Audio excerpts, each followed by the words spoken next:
लेकिन मैं आपसे पूछना चाहता हूं, जब आपकी सरकार बनी तो आप तो कह रहे थे हमारी 56 छुरी वाली सरकार, हम एक एक आदमी से डंडा मार मार के वसूली करेंगे, सबसे पैसा लेंगे, कोई भागने नहीं पाएगा।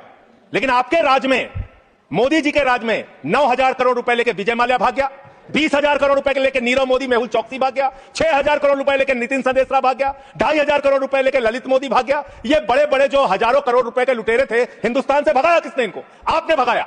ये गुनाह आपने किया, इसलिए आपको देश की अर्थव्यवस्था को ठीक करने का आपकी मंशा नहीं है।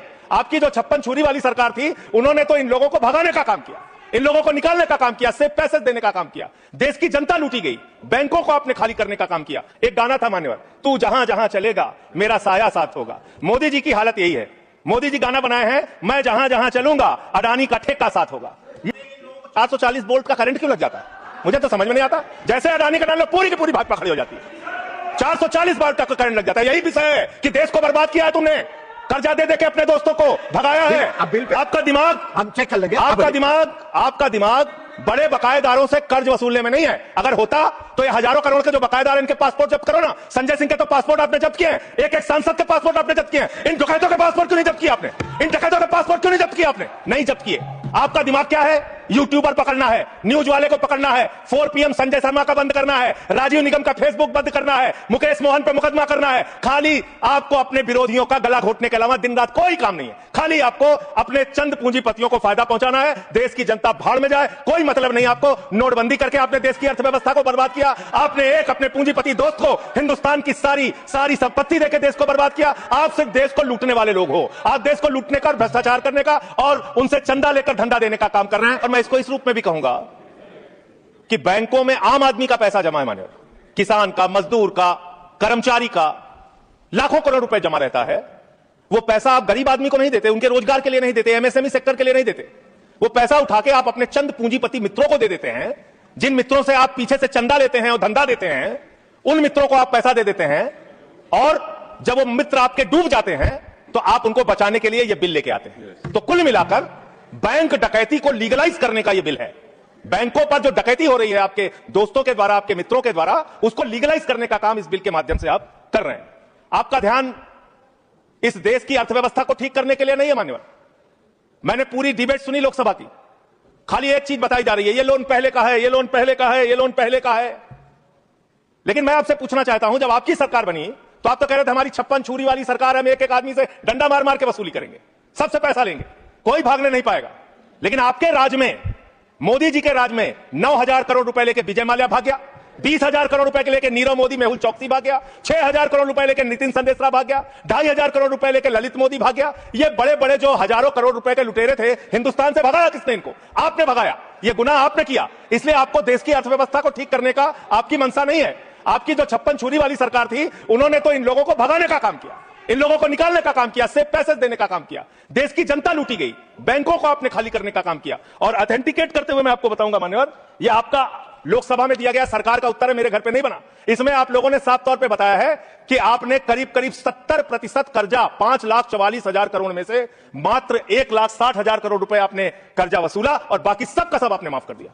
ये तो बड़ी अच्छी स्कीम है आपकी, बहुत अच्छी स्कीम है। यही स्कीम आप किसानों के लिए लाइए, यही स्कीम आप मजदूरों के लिए लाइए, रेहड़ी पटरी वालों के लिए लाइए, छात्रों के लिए लाइए, छोटे दुकानदारों के लिए लाइए। और कहिए कि अगर 1 लाख रुपए किसी किसान का बाकी रहेगा, 30,000 रुपए दे दे, उसका बाकी कर्जा माफ। कहिए कि अगर 1 करोड़ रुपए किसी दुकानदार का, छोटे व्यापारी का माफ रहेगा, बकाया रहेगा, उससे 30 लाख रुपए लेके 70 लाख रुपए माफ। क्योंकि यही काम तो किया है आपने। आंकड़े पढ़ रहा हूं मान्यवर, ध्यान से पूरे देश को सुनना चाहिए, क्या है आपकी असलियत। आपने भूषण स्टील का 54,000 करोड़ रुपए कर्जा बकाया था, 42,000 करोड़ रुपए आपने वसूला, 23% आपने माफ किया। एसआर का, भूषण स्टील का 57,000 करोड़ रुपए बकाया था, 35,000 करोड़ वसूला, 38% आपने माफ किया।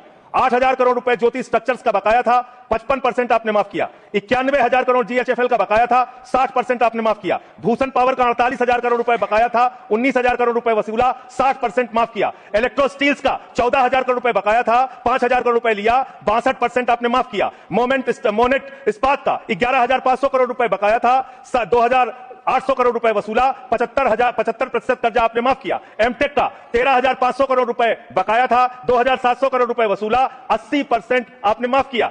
आलोक इंडस्ट्रीज का 30,000 करोड़ रुपए बकाया था, 5,000 करोड़ रुपए वसूला, 83% आपने माफ किया। लैंको इंफ्रा का 47,000 करोड़ रुपए बकाया था, 5,300 करोड़ रुपए आपने वसूला, 88% कर्जा आपने माफ किया। वीडियोकॉन का 46,000 करोड़ रुपए बकाया था, 2,900 करोड़ रुपए वसूला, 94% कर्जा आपने माफ किया। एबीसी शिपयार्ड का 22,000 करोड़ रुपए बकाया था, 12,000 करोड़ रुपए वसूला, 95% आपने माफ किया। आपने श्रीवास्तव इंडस्ट्रीज का 4800 करोड़ रुपए बकाया था, 320 करोड़ रुपए आपने वसूला, 95% कर्जा आपने माफ किया।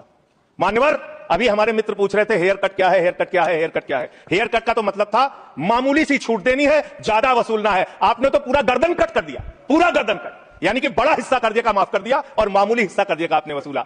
और अगर मैं आपसे यह कहूं कि इसमें आपने रिश्वतखोरी की, भ्रष्टाचार किया, चंदा लेके धंधा दिया, आपने एक ही खाली कंपनी का नाम लूंगा, भूषण स्टील का, जो टाटा को गई 1500 करोड़ रुपए का चंदा भारतीय जनता पार्टी को टाटा से इलेक्टोरल बॉन्ड और बाकी चीजों के नाम पे आपको मिले हैं।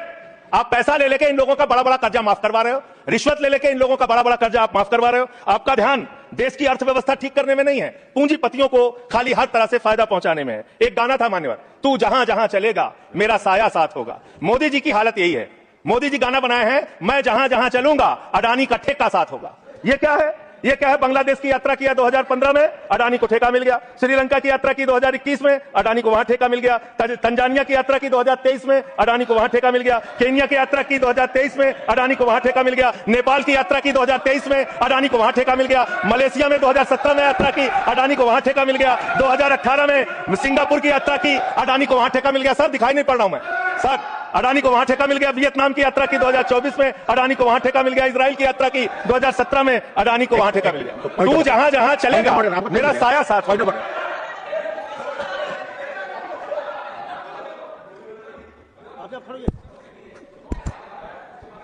कोई भी रिलेवेंट नहीं है। ये जो इरेलेवेंट जो इन्होंने उसको भाषण से निकाला जाए सर, स्पंज किया जाए। कोई मत। दूसरी बात सर, इतना झूठ का आंकड़ा दे रहे हैं, उसका कोई तथ्य दूर दूर तक नहीं है। रिकॉर्ड पे चेक करेंगे, हम रिकॉर्ड चेक कर लेंगे। हाँ बोलिए। अडानी का नाम सुनते ही लोगों को 440 वोल्ट का करंट क्यों लग जाता है? मुझे तो समझ में नहीं आता। जैसे अडानी का नाम लो, पूरी की पूरी भाजपा खड़ी हो जाती है। 440 वोल्ट का करंट लग जाता है। यही विषय है कि देश को बर्बाद किया है तुमने, कर्जा दे के अपने दोस्तों को भगाया है। अब बिल पे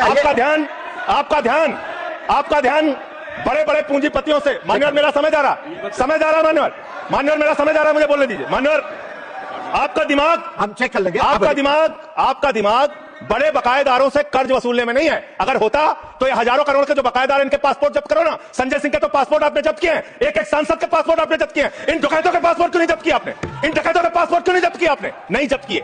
आपका दिमाग क्या है? यूट्यूबर पकड़ना है, न्यूज वाले को पकड़ना है, 4 PM संजय शर्मा का बंद करना है, राजीव निगम का फेसबुक बंद करना है, मुकेश मोहन पर मुकदमा करना है। खाली आपको अपने विरोधियों का गला घोटने के अलावा दिन रात कोई काम नहीं है। खाली आपको अपने चंद पूंजीपतियों को फायदा पहुंचाना है। देश की जनता भाड़ में जाए, कोई मतलब नहीं आपको। नोटबंदी करके आपने देश की अर्थव्यवस्था को बर्बाद किया। आपने एक अपने पूंजीपति दोस्त को हिंदुस्तान की सारी संपत्ति देकर देश को बर्बाद किया। आप सिर्फ देश को लूटने वाले लोग हो। आप देश को लूटने का, भ्रष्टाचार करने का और उनसे चंदा लेकर धंधा देने का काम कर रहे हैं। मान्यवर, इस बिल का मैं पूरी तरीके से विरोध करता हूं। अंतिम बात कहकर खत्म करूंगा। मान्यवर एनसीएलटी की बड़ी चर्चा हुई। एनसीएलटी में मान्यवर 30, बस खत्म कर रहा हूं, सबको आपने ज्यादा टाइम दिया, मुझे भी एक आध मिनट दे दीजिए सर। एनसीएलटी में 30,000 केस पेंडिंग है सर, और 270 दिनों में एनसीएलटी को केस का निराकरण करना होता है। एनसीएलटी तो भ्रष्टाचार का गढ़ बन गया है। उनके पास ऊपर से फोन जाता है नेताओं का, इसका इतना माफ कर दो, उसका उतना माफ कर दो। ये अंतिम वाक्य चीफ जस्टिस का मैं बोल के अपनी बात खत्म करूंगा। 48,000 करोड़ रुपए अनिल अंबानी का बकाया था, 430 करोड़ रुपए में सेटलमेंट हो गया। तो सूर्यकांत जी, चीफ जस्टिस जी ने कहा, उन्होंने कहा that the insolvency process had become mockery. ये भारत के मुख्य न्यायाधीश का बयान है इंसॉल्वेंसी के बारे में, जिस तरीके से आप लूटखोरी कर रहे हैं। बहुत बहुत धन्यवाद। श्रीमान अयोध्या रामिरेड्डी अला। थैंक यू साहब।